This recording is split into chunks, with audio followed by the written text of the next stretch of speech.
Next, we have the iron overload. Iron overload denotes excess total body iron resulting from the supply that exceeds iron requirements. So, iron overload is seen in hereditary hemochromatosis, which is the most common form of iron overload, followed by hemosiderosis.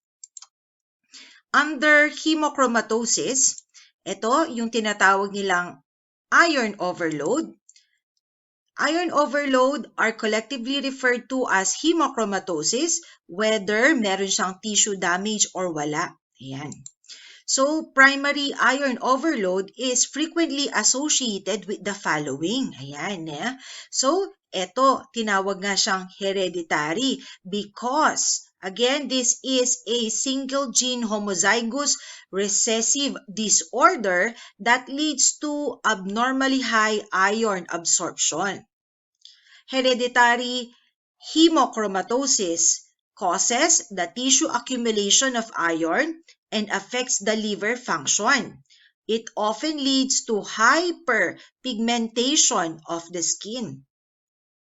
Minsan, kung makikita po natin ang ating pong liver sa hereditary hemochromatosis, meron din po siyang traces of iron. Ayan, So you can see the yellow color. These are iron deposits that may be seen in the liver. Ayan, sa ating pong hereditary hemochromatosis.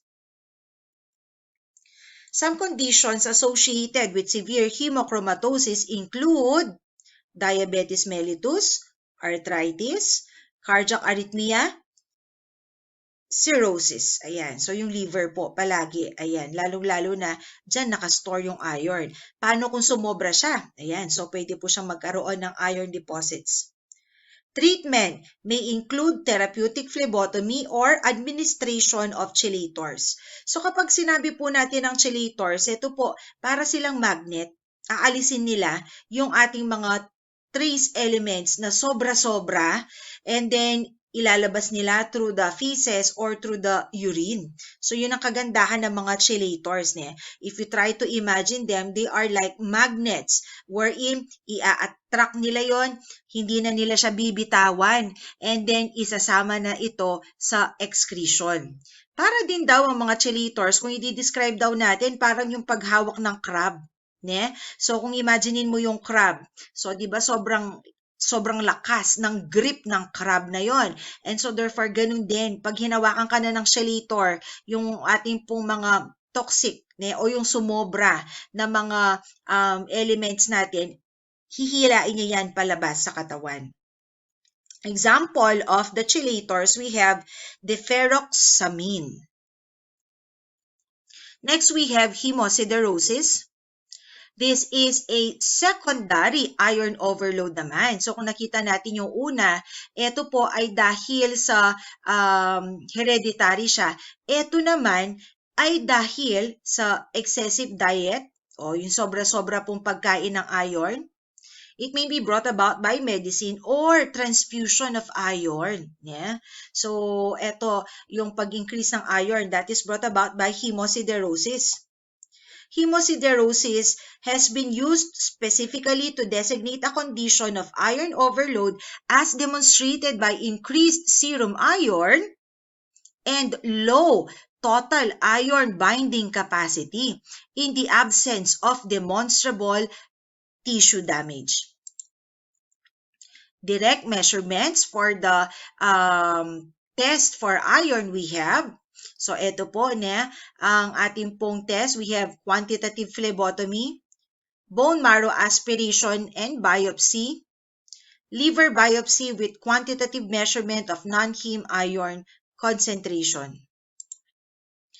So, for the indirect measurement, these are easy and convenient, but then they lack sensitivity or both.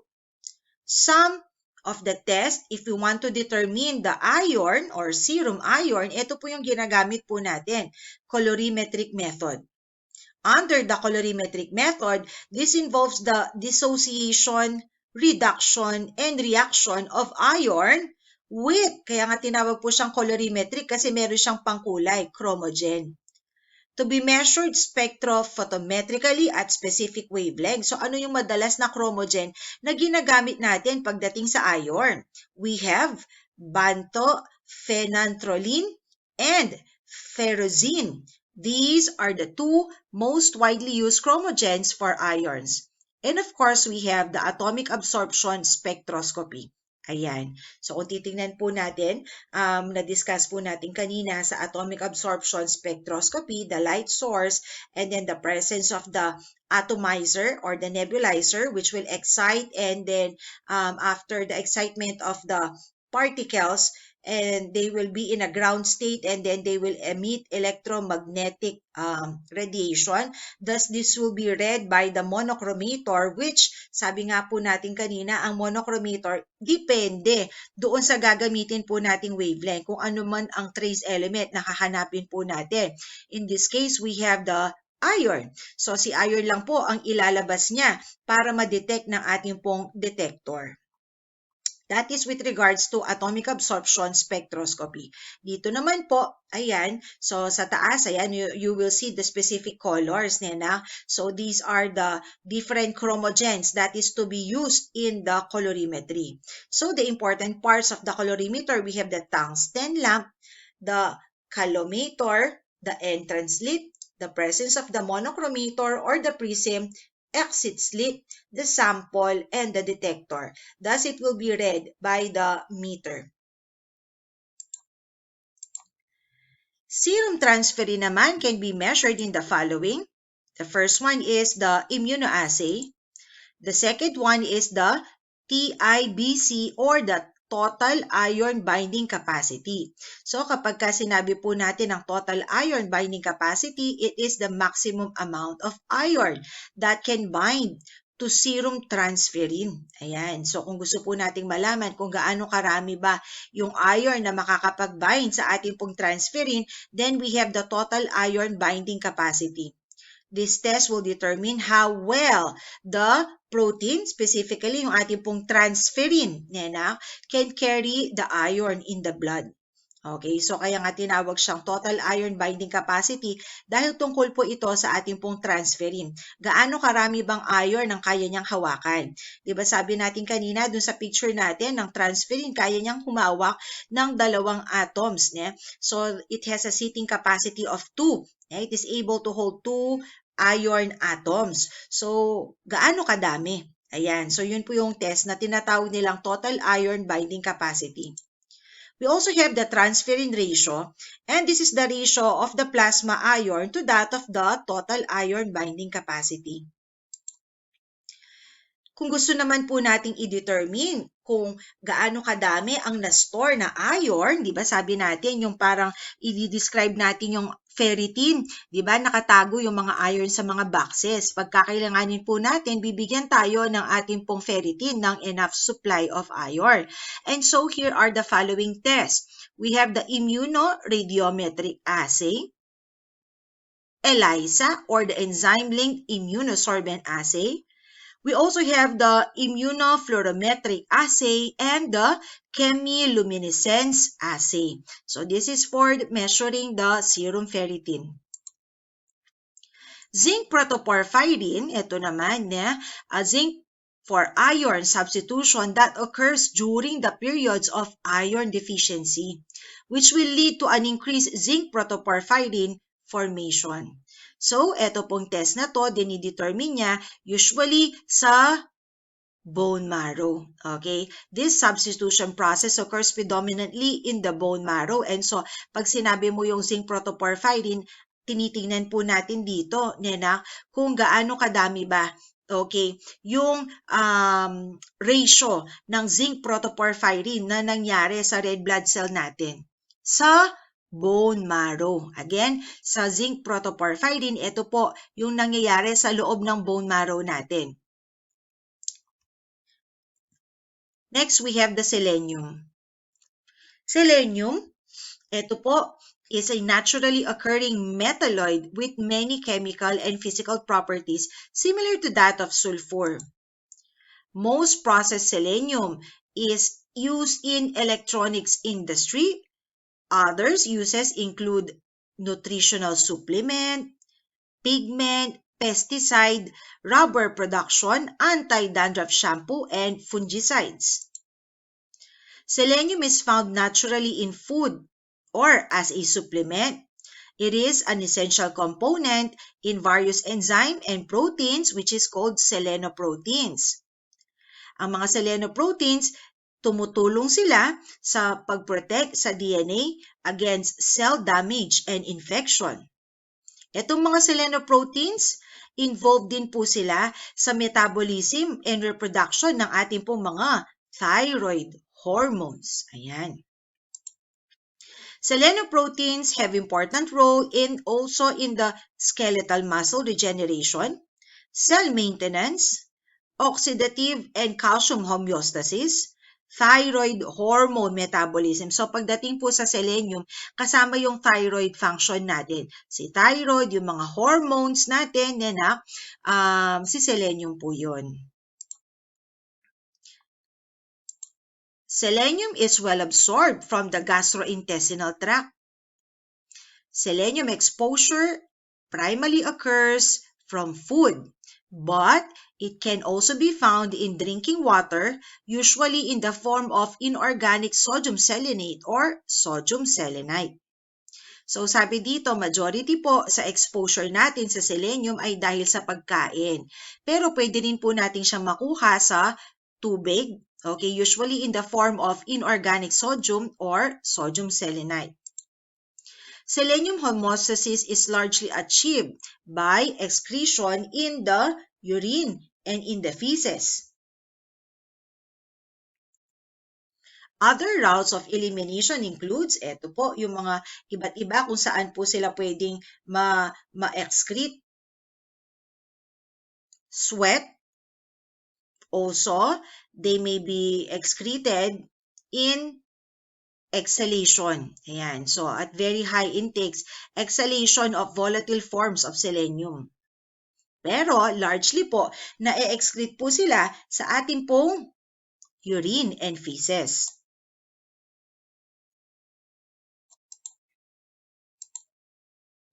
In the 1930s, selenium was considered as a toxic element.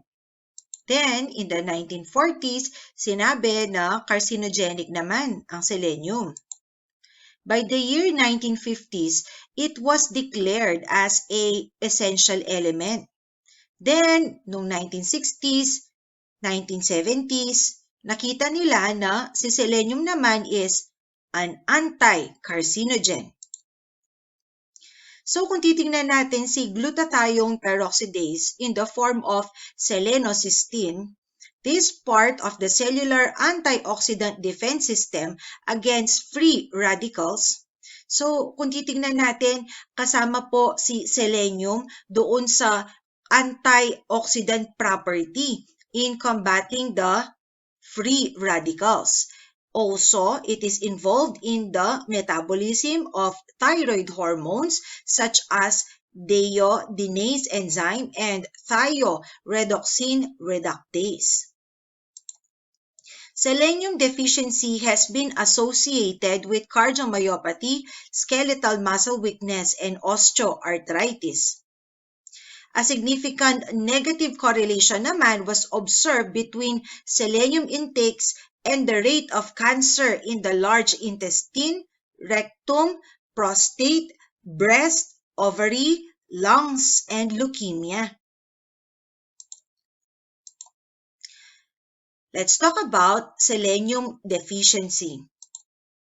We have Cation disease. This is an endemic cardiomyopathy that affects mostly children and women in their childbearing age. This is associated with selenium deficiency. So si Cation, isa na po ito, followed by Cation disease. So itong Cation disease na to, ang characteristic po niya, cardiomyopathy. Okay? O yung pong involvement po ng heart muscles natin that is closely related with diet deficient in mineral selenium. Ayan, so kulang sa pagkain, okay? Or hindi kumbaga yung source of food niya, kulang po sa selenium. Okay? It is named after the northeastern Chinese country, Keshan, kung saan po nagmula yung ating pong Keshan disease. KD or Keshan disease is a gene-environment interaction disease. Isa na po dito, kagaya na nabanggit natin, kulang sila ng food that is rich in selenium. Symptoms in Keshan disease includes dizziness, malay, walang ganang kumain or loss of appetite, nausea, chills, abnormal ECG, cardiogenic shock, cardiac engagement or enlargement, and the congestive heart failure. So majority po sa mga signs and symptoms na minimanifest ng ating pong Keshan disease are heart-related. Selenium supplement has been shown to effectively control Keshan disease. Again, etong si Keshan disease, ang naging problem po niya, kulang siya ng selenium sa pagkain. And so therefore, kung bibigyan po natin ng selenium yung kanyang diet, okay, or selenium supplement, then it will improve the disease condition of Keshan disease. We also have Keshin-Beck disease. Ayan. So, kung titingnan naman natin ito, Keshin-Beck. Kanina Keshan. Ngayon, Keshin-Beck disease. Keshin-Beck is an endemic osteoarthritis that occurs during adolescent and pre-adolescent years. This is another disease that is linked to low selenium status found in the, again, northern China, North Korea, and eastern Siberia. The etiology of Keshin-Beck disease remains elusive, but there are several factors that is one of the reasons that led to Keshin-Beck. Isa dito, kakulangan sa selenium o yung tinatawag nilang selenium deficiency. Also, iodine deficiency. There is also the grain contamination with the mycotoxin-producing fungi and water pollution that is with the organic material and fulvic acid. So ito yung apat na reason. Kung baga sa Keshan-Beck, maraming mga factors that led to the development of the disease. Isa lang po ang ating pong decrease in selenium. So there are also other factors, namely iodine deficiency, grain contaminated with the fungi, the mycotoxin-producing fungi, and water pollution that is with fulvic acid. So kung titingnan po natin yung ating pong acute oral exposure to extremely high levels of selenium, they may produce gastrointestinal symptom. This is nausea, vomiting, and diarrhea. And sabi nga po natin sa selenium, madalas affected ang puso niya, just like tachycardia, or there is a increase in the heart rate of the person. Chronic exposure naman to high levels, ito affected yung balat o yung skin.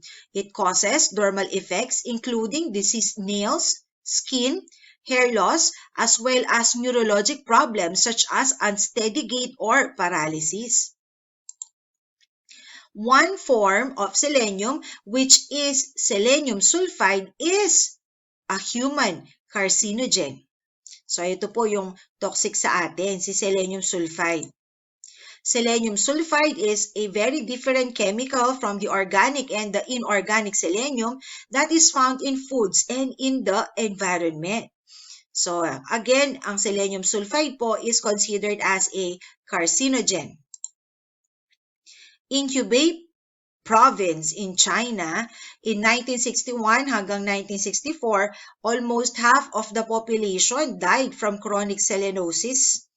So ito po yung matagal na pag-acquire o yung matagal na pagkain naman ng sources of foods that are rich in selenium, o kaya ayan, nakukuha po natin sila sa exposure, high levels of exposure. So meron na pong nangyari na incidents kung saan marami pong namatay during the years 1961 to 1964 because of selenosis. The most common sign of selenium poisoning is the loss of hair and nails, the presence of skin lesions, tooth decay, and abnormalities in the nervous system. The laboratory test includes the determination, making use of the ICP-MS or the inductively coupled plasma mass spectroscopy, and the graphic furnace atomic absorption spectroscopy. The determination of the urinary and blood selenium is useful in measuring the selenium status. Next, we have the zinc. Zinc is a bluish-white lustrous metal that is stable in dry air and becomes covered with white coating when it is exposed to moisture.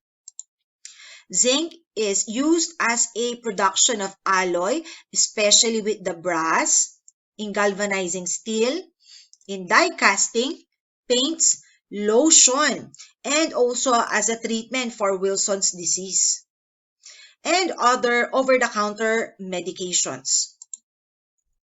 Zinc also is an essential trace element, and deficiency is common throughout life, especially kung hindi mahilig kumain ng mga meat products. For the absorption, transport, and excretion, the body content in a normal individual varies with age and is predominantly distributed in the muscles. 60% po sa muscles and 30% makikita po sa skeleton. The remaining 10% is distributed in various organs with highest concentration that is found in the eyes, prostate, and hair. Absorption of zinc mainly occurs in the small intestine, specifically in the jejunum. Factors that increases zinc absorption includes the presence of animal proteins, amino acid in a meal, intake of calcium, and unsaturated fatty acid. So mas lalo pong mapapabilis ang absorption kung meron tayong animal protein sa ating pong diet, amino acids, intake of calcium, and also unsaturated fatty acids. Factors naman that decreases zinc absorption includes intake of iron, zinc, taking it in an empty stomach, or presence of copper at high level. So parang hindi po, kumbaga inversely proportional, okay, yung ating pong zinc at saka yung copper. Magmula kanina, nakita po natin, nung diniscuss po natin yung copper, so pwede po natin gamitin si zinc protoporphyrin. So similarly, dito rin po, nagpapababa ng absorption ng ating pong zinc, yung copper, lalo-lalo na at high levels. And also, yung ating pong age. And when taking zinc in an empty stomach, so sabi nga, mas maganda na i-take mo yung zinc when it is accompanied by a amino acid in a meal or animal proteins sa ating pong meal. And taking zinc in an empty stomach will also decrease the absorption. In blood, the absorbed zinc is distributed in the red blood cell, 80%, 17% naman sa plasma, and in the white blood cells, we have 3%. In a normal dietary circumstances, about 90% of the zinc is excreted in the feces. Health effects, deficiency, and toxicity. Zinc is only second to iron with regards to the importance in the essential trace element. The main biochemical role of zinc is in its influence in the activity of more than 300 enzymes in classes such as the oxidoreductase, transferase, hydrolase, lyase, isomerase, and lipase. So kasama po ang ating zinc sa mga pagbibilis ng chemical reaction ng ating pong mga specific enzymes that were stated here in the second bullet. As a result of the importance of the zinc for the structure, regulation, and catalytic action of various enzymes, Zinc is also indirectly involved in the synthesis and metabolism of DNA and RNA, synthesis and metabolism of proteins, metabolism of glucose and cholesterol, membrane structure maintenance, insulin function, and the growth factor effects. Ayan. So besides po na tumutulong po sa ating mga enzymes para mag-speed up ng chemical reaction, marami pa pong important uses ang zinc.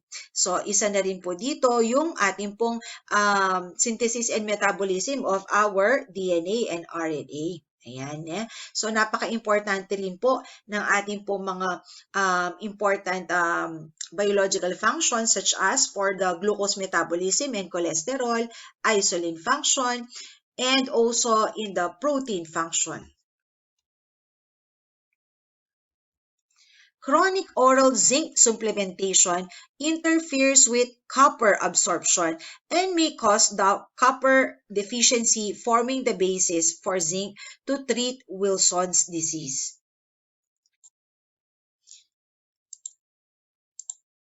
Zinc deficiency causes growth retardation. It also slows down skeletal maturation, causes testicular atrophy, and reduces taste perception. In old age, pregnancy, lactation, and alcoholism, these would also lead to a poor zinc nutrition. Sa mga adolescent naman, this is usually manifested by a slow growth or weight loss. Again, there is a altered taste, delayed puberty, dwarfism, impaired dark adaptation, alopecia, emotional instability, tremor, and in severe cases, mababa po yung kanya pong mga lymphocytes or lymphopenia, and death may result from the overwhelming infection. This is an example of a zinc deficiency kung saan po yung bata nagsimula siya sa pagkakaroon ng rashes sa kanya pong face. So we have here a disease or a deficiency in zinc, which we call acrodermatitis enteropathica. So this is zinc malabsorption that first developed as a characteristic facial or a diaper rashes. But then if untreated, it will progress into the different signs and symptoms such as growth retardation, diarrhea, impaired T-cell immunity, insufficient wound healing, infections. So nagkaroon po ng infection dahil mababa na po yung kanya pong T-cell, delayed testicular development in adolescent, and also early death. Acrodermatitis, pwede daw natin siya makuha in congenital form or acquired form. So, dalawa yung pwedeng ma-acquire natin and isa sa congenital. So, pag pinag-usapan po natin ang inborn o yung ating pong congenital form, then it means to say this is a rare genetic disorder that is characterized by the intestinal abnormality. Okay, so hindi po na-absorb yung zinc from the intestine. Then we also have acquired form kung saan po yung una is that this is the failure of the mother to secrete zinc into her breast milk, and the other acquired form is because of surgery. Ayan, dahil po na surgery, so yung kanya pong important part ng intestine niya, particularly in the upper intestine, or from a special intravenous nutritional programs that are prepared without appropriate amount of zinc. So again, dito po sa ating pong acrodermatitis enteropathica, pwede siyang maging inborn or congenital kung saan po ito ay genetic disorder at ang magiging problem po nito ay yung sa intestine. So hindi niya kayang i-absorb yung zinc. Okay? And then we also have two forms of acquired. Yung isa po si mommy, hindi siya nakapag-secrete ng zinc sa kanyang breast milk. And the other one is the person may have undergone surgery or bypass and affected yung upper portion ng kanya pong intestine, which is again for the absorption of the zinc. Other naman, yung pagbibigay po ng nutritional o yung total parenteral nutrition kung saan kulang po ng important nutrients such as zinc yung binibigay sa patient. Supplemental zinc usually eliminates the symptom. Ayan, dahil nga po kulang sa zinc, so kung binigyan mo ng zinc, mag-i-improve ang kanya pong condition. Then we also have here exposure to zinc oxide fumes and dust may cause zinc fume fever. Ayan. So kung palagi naman po na na-expose tayo sa zinc, sa usok o doon sa dust na meron, then magde-develop tayo ng zinc fume fever. So the symptoms include pneumonia, severe pulmonary inflammation, fever, hyperpnea, coughing, pains in the legs and chest, and vomiting. So dahil nga po nalanghap natin, most often, ang mga signs and symptoms na pinapakita po is more on the respiratory signs and symptoms. For the laboratory evaluation, zinc is measured by making use of the graphite furnace atomic absorption spectrometry, or we have the ICP-AES or induced coupled plasma atomic emission spectrometry, and also the mass spectrometry or mass spectroscopy. Ito po yung ginagamit po natin for the laboratory measurement for zinc. Low zinc levels together with low serum zinc and low urine zinc levels usually confirms zinc deficiency. So kapag mababa po sa ihi at mababa sa dugo yung kanyang zinc, ibig sabihin meron siyang zinc deficiency.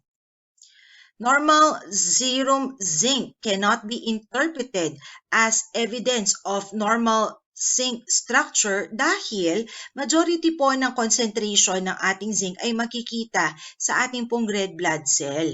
Ayan. So kapag nakita natin na normal yung kanya pong zinc, hindi ibig sabihin na normal na talaga. Kasi napaka-importante po na tignan po natin yung nasa red blood cells because the red blood cell is approximately 10 times that contains the concentration of zinc than that of the serum. Copper status should also be monitored in patient who undergoes long-term zinc therapy. Again, sabi nga po natin, yung copper at saka yung zinc inversely proportional po yan. So kung tumataas po yung copper, bumababa yung zinc. Ganon din naman, kung tumataas yung zinc, bumababa yung copper. Kaya dapat binomonitor natin pong pareho itong essential trace element na si copper, ganon din po si zinc. Non-essential trace elements, we have arsenic. So for the definition of terms, organic arsenic, this refers to the organic compounds that covalently bonded with the arsenic atoms. These include arsenobutane and arsenocholine. These are less toxic. Next, we have the inorganic arsenic, kung saan po these are the pure metallic forms of arsenic that has bonded to non-carbon elements. They do not contain carbon atoms, and these includes arsenite and arsenate. They are highly toxic. Methylation is a biological mechanism for the removal of toxic metalloids by converting them to methyl derivatives. They are subsequently removed by means of volatilization. In methylation, this allows the conversion of aqueous or solid associated organic arsenic into gaseous arsines and removes them from the living medium, which is usually regarded as detoxification. Methylated forms of arsenic are volatile and conveniently released into the surroundings. Kung titingnan po natin ang mga methylation, ito yung process of removing the toxic element sa katawan natin. Kapag nag-add na tayo ng important component and this is the methyl, then what happens? Mag-evaporate itong mga to. Thus, they will be removed out of the body. This is now regarded as detoxification. So pag narinig natin ang methylation, parang kamukha po niya si detoxification kung saan inaalis po natin yung mga toxic chemicals sa katawan natin. Methylated forms of arsenic are volatile and they are conveniently released into the surroundings. Lavage. Gastric lavage involves placing a tube through the mouth or through the nose. Ito si orogastric kung sa mouth, nasogastric naman kung sa stomach. Sa nose, nasogastric, ilalagay ito sa stomach. The toxicants are removed by flushing saline solution into the stomach followed by the suction of the gastric contents. So kung titingnan natin, ito yung nabanggit ko kanina na kung saan pinapakain na lang po natin yung ating pong patient by means of the tubo, di ba? Sabi nga nila, nakatubo na lang siya. O ito yung tinatawag nilang NGT. Ngayon, merong mga iba-ibang mga functions itong ating NGT. Unang-una, lavage. Ayan. So kapag sinasabi po natin ng lavage, L, labas, linalabas. Ayan yan na. So kapag imi-memorize natin ang lavage, labas, nilalabas. Ginagamit natin ang lavage para alisin yung mga nakain na toxic elements habang may oras pa. Ayan niya. Toxicants are removed by flushing the saline solution into the stomach, followed by suctioning of the gastric contents. Siyempre, kung pwede pang alisin, kung may oras pa, aalisin natin itong toxic chemical na to, ipapalabas natin, ipapalavage natin siya. Gastric lavage must be performed soon after ingestion to be all effective in removing the drugs from the stomach. Kagaya ng nasabi natin, mas maaga, mas better kasi mabilis nating makukuha, masasuction yung pumasok na poison sa katawan. For this reason, many clinicians do not lavage the patient who have overdosed if more than 1 hour has already elapsed. So kung halimbawa po lagpas na ng 1 oras, hindi na natin gagawin po yung lavage kasi possible na na-absorb na po sa circulation natin. So sayang lang. Okay? At least as much as possible, we perform lavage if it is less than an hour. Ayan. Other terms that we use for the non-essential elements, we have the activated charcoal. Ayan, yeah. So activated charcoal is also known as activated carbon, and this is a medication that is used to treat poisoning that occurs by mouth. To be effective, it must be used within a short time as the poisoning occur, so usually within an hour. So ito, kung ayaw natin gamitin yung lavage, pwede po natin gamitin ang activated charcoal. Again, it should be given in less than an hour. Bakit kailangan natin pag-usapan ito? Dahil po, these are non-essential elements. And so therefore, pag pumasok ito sa katawan natin, pwede itong mag-lead ng sakit sa atin. And so these are some of the things that we do in order to counteract the effect of the non-essential element or the toxic element. So we have here arsenic. Ayan. So pag narinig natin si arsenic nung unang panahon, ito po ay ginagamit po nila, ayan, sa iba-ibang mga bagay. Ayan, yan na. So it is the abundant element that displays both the metallic and non-metallic properties. And arsenic is well known as a wood preservative. It is tasteless, kaya nga po ginagamit siya madalas sa rat poisoning. Yeah? So kapag ka-arsenic, kaagad na pong papasok sa isip natin yung pamatay sa daga. Ayan. So this is used as a rat poison. Yeah? Pwede rin po tayong mamatay dito kasi tasteless to. What if meron nabigyan ka ng arsenic sa pagkain mo, nenak?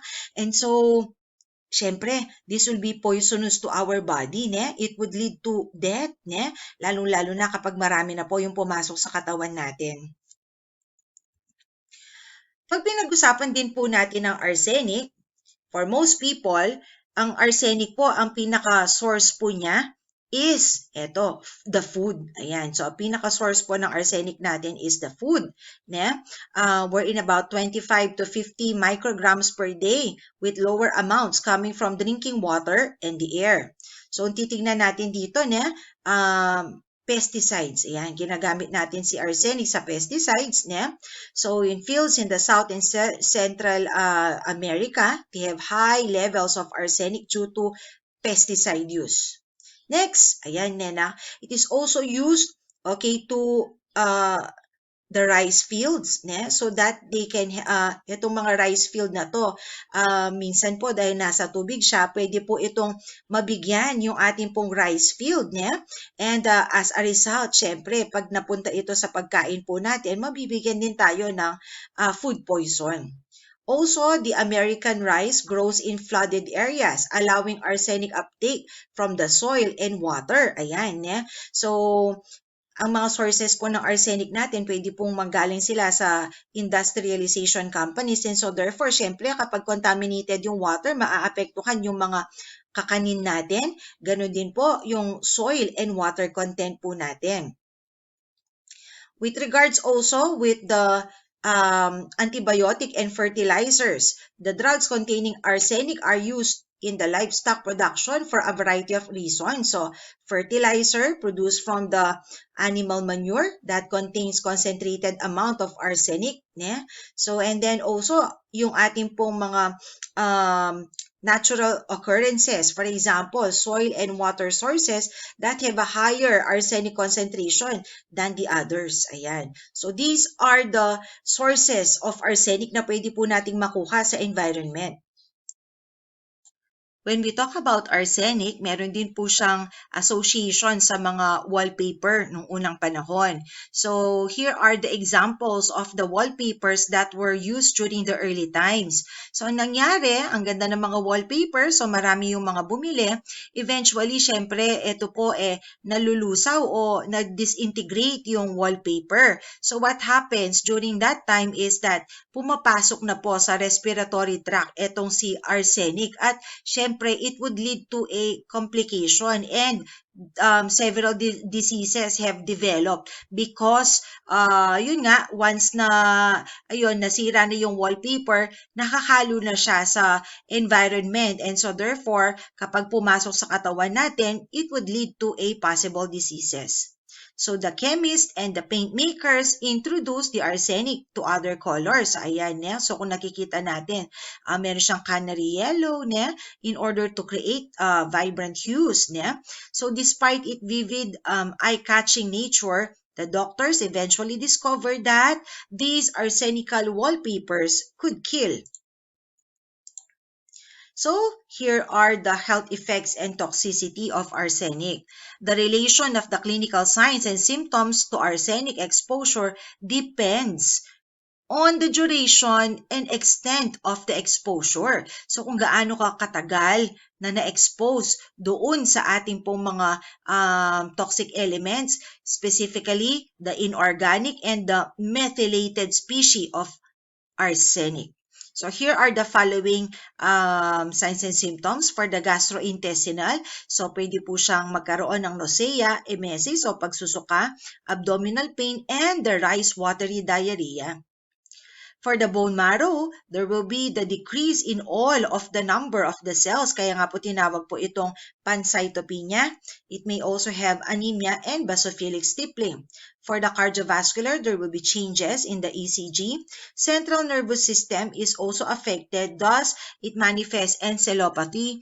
And we also have polyneuropathy. So, ganun din po yung mga kidney po, renal insufficiency and renal failure, and we also have the affectation of the liver that is found in hepatitis. Ayan. So, kung titingnan po natin yung drawing po sa ating pong arsenic poisoning sa acute, ayan. So, there's also the skin damage, pigmentation changes. There's also increased risk for cancer. For example, yung lungs, bladder, kidney, and liver cancer. There's also the nerve damage and circulatory problems in the skin. For chronic exposure naman, yung pangmatagalan na pong na-expose sa arsenic, the following symptoms occur. So we have the dermatologic symptoms. Makikita po natin sa skin such as the Mees line o yung guhit-guhit sa ating pong mga nails. Hyperkeratosis, hyperpigmentation, and alopecia o yung pagkawala po ng buhok. Hepatitis again occurs in chronic exposure to arsenic. Cardiovascular, we have hypertension and peripheral vascular diseases. For the nervous system, lagi pong nafe-feel na nagkakaroon ng pata. Okay, so napapata palagi yung kanila pong mga kamay at yung kanila pong paa. Kaya tinawag siyang socks and glove. Neuropathy, lagi pong nagnanumb yung mga kamay po nila together with their extremity sa paa. Ayan, kaya tinawag siyang socks and glove. Malignancies may also occur, specifically the squamous cell, hepatocellular, skin, bladder, lung, and renal carcinoma. For the chronic arsenic exposure, meron din siyang Blackfoot disease, kung saan po this is a severe form of the peripheral vascular disease that leads to gangrenous changes. Kapag peripheral vascular disease, nagkakaroon ng obstruction sa mga blood vessels. Anong nangyayari? Nangingitim, up to the point na pwede daw maging gangrenous yung isang particular organ. And so kung titingnan po natin dito, when it comes to the Blackfoot disease, ayan, nangingitim. Okay, nangingitim po yung mga extremities, ayan, specifically on the feet, and on the hands, ayan. So, this is brought about by the chronic exposure to arsenic. Now, if we are going to describe the powder of the arsenic, so the arsenic trioxide is odorless. Wala pa siyang lasa. So kung titingnan natin, nakakatakot talaga siya kasi wala siyang amoy, wala pa siyang lasa. So pwede talagang mag-cause ng poison ito sa atin. So this is the most common poison in the human history. A dose of 0.01 to 0.05 gram will produce a toxic symptom. Lethal o nakakamatay, this will be between 0.12 up to 0.3 grams. Immediate treatment of expected exposure consists of lavage, kagaya po na nabanggit ko kanina, habang wala pang isang oras, ilabas, okay, through suction, yung nasogastric na pinakita natin kanina para mahabol pa po natin yung toxic element sa gastrointestinal system. So this is less than an hour. Or using the activated charcoal immediately as possible in order to reduce arsenic absorption. The most effective antidote for arsenic poisoning is the use of the chelating agent. Ayan. So again, ang sabi po natin sa chelating agent, napakalakas nila, di ba? Para silang magnet. So once they come in contact with this harmful chemicals such as arsenic, hihilain niya yan palabas sa katawan natin through the feces and the urine. So example of the chelating agents, we have the dimercaprol. This is also known as BAL or British anti-Lewisite. We also have the penicillamine and succimer, or this is otherwise known as dimecaptosuccinic acid. So for the absorption, transport, and excretion, the main route of exposure is the ingestion. So palagi naman po sa pagkain natin halos nakukuha itong mga non-essential elements. So the arsenic that contains the contaminated food, water, beverage, or through inhalation in the contaminated air. Organic forms of arsenic such as arsenocholine and arsenobutane are commonly found in the fish and seafood, and they are relatively non-toxic and they usually excrete or they will be cleared rapidly sa katawan po natin within 1 to 2 days. On the other hand, we have the inorganic species of the arsenic, which is highly toxic and occurs naturally in the rocks, soil, and groundwater. They are also found in many synthetic products such as the poison and industrial processes. The methylated inorganic forms are considered less toxic. So, sabi nga po natin dito, this is less toxic than the arsenic 3 positive and arsenic 5 positive. However, they are eliminated slowly. So, itong mga methylated na to, na arsenic, less toxic sila, pero tumatagal sila sa katawan natin at 1 to 3 weeks. So, Yun nga, ang hirap lang nito, baka further na tumagal sa loob ng katawan natin, maging na siyang, magiging na ito, mas magiging inorganic na. Therefore, highly toxic na kapag na-convert itong methylated inorganic na to into a full-fledged organic. Yun ang iniiwasan po natin. So the biological exposure index established by the American Conference of Governmental Industrial Hygienists for the sum of the inorganic and methylated metabolites in the urine, this is 35 microgram per liter. However, yun daw mga signs and symptoms natin ng arsenic poisoning, hindi naman siya lilitaw unless, hindi natin na-achieve yung 35 micrograms per liter. So it means to say, possible na napopoison na pala tayo, nenak, and yet the clinical symptoms are not that evident until it reaches 35 microgram per liter. Ayan, nenak. For the laboratory evaluation, we have the arsenic that is primarily measured by the mass spectroscopy and the atomic absorption spectroscopy, o yung ICP-MS and the GFAAS. In most cases, arsenic is best detected in the urine due to the short life or half-life of the arsenic in the blood. Anong ibig sabihin ng half-life? Ibig sabihin po ng half-life, ito yung time kung saan kalahati po ng substance or ng element ay ma-excrete sa katawan natin. So yun ang ibig sabihin ng half-life. Again, this is the time it takes for the half of the substance to be excreted out of the body. Yun po yung ibig sabihin ng half-life. And so, dito pagdating po sa arsenic, mas maganda daw na i-detect sila sa urine. Kasi nga, sabi, mabilis ang half-life niya. So, ibig sabihin, mabilis siyang lumabas sa urine. Ayan, nena. So, that is the reason why the arsenic in most cases is best detected in the urine. Then we have the lead. So kung titingnan po natin, lead is a soft, bluish-white, highly malleable and ductile. It is a poor conductor of electricity and heat, and it is also resistant to corrosion. Lead is used in the production of batteries, ammunition, solder, and foils. So, ito pong mga to, ito yung mga ginagamit nila noong unang panahon, pag gera, so yung mga products na chemicals or toxic products that were being used during the war, yung mga ammunition products na yan. Toxic concentration of lead can be found in areas adjacent to home. So ano ang mga nilalaman ng mga lead products sa bahay naman natin? Yung mga pintura. Ayan, So the lead-based paints, that may be found in our home, or it may also be found in the highways and sometimes in the use of the leaded gasoline. So, nung unang panahon, ganyan, So, ganun tayo na-expose pagdating sa lead.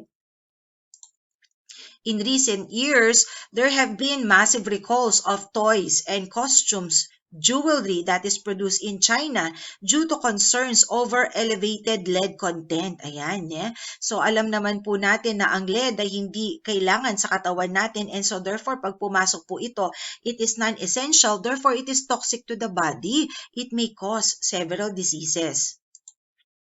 Lead plays no role in normal human physiology. Kagaya po ng nasabi natin, this is non-essential. Lead absorption, transport, and excretion. Ayan. So kung titingnan po natin yung drawing, yung ating pong red blood cells, ayan, will retain the aggregates of the ribosomal RNA that causes the stippling of the cells. So ito po, sa lead poisoning, ayan, dumadaan at pumapasok po sila sa ating pong mga red blood cells. Exposure of lead is primarily respiratory or gastrointestinal. Inhalation usually results 30 to 40%. Gut absorption depends on variety of factors including the age, Nutritional status, with enhanced gastrointestinal absorption that occurs in children younger than 6 years old. So, mas nakakatakot yung lead sa mga mas bata kasi mas mabilis ang gastrointestinal absorption sa kanila. Sino ba yung madalas na kumakain? Sino ba yung madalas ginagamit yung kamay? Pinakamalikot yung mga toddlers po natin, di ba? So, ano-ano yung mga hinahawakan ng mga batang yan. And so, therefore, sila po ang unang-unang naaapektuhan pagdating sa lead poisoning, kasi nga mas malakas, mas mabilis ang absorption nila pagdating po sa gastrointestinal system. Certain substances such as iron, calcium, magnesium, alcohol, and fat may weaken lead absorption, while low dietary zinc, ascorbic acid, and citric acid will enhance. Pinapabilis naman po yung acidic atmosphere ng ating pong tiyan. It will enhance the absorption of lead. About 99% of the absorbed lead is taken up by the erythrocytes. Ayan, nakikita po natin dito, where it interferes with the heme synthesis. Lead distributes to the soft tissues such as the liver, kidneys, and brain, and 90% burden of the lead. So, dito po sa ating pong skeletal system.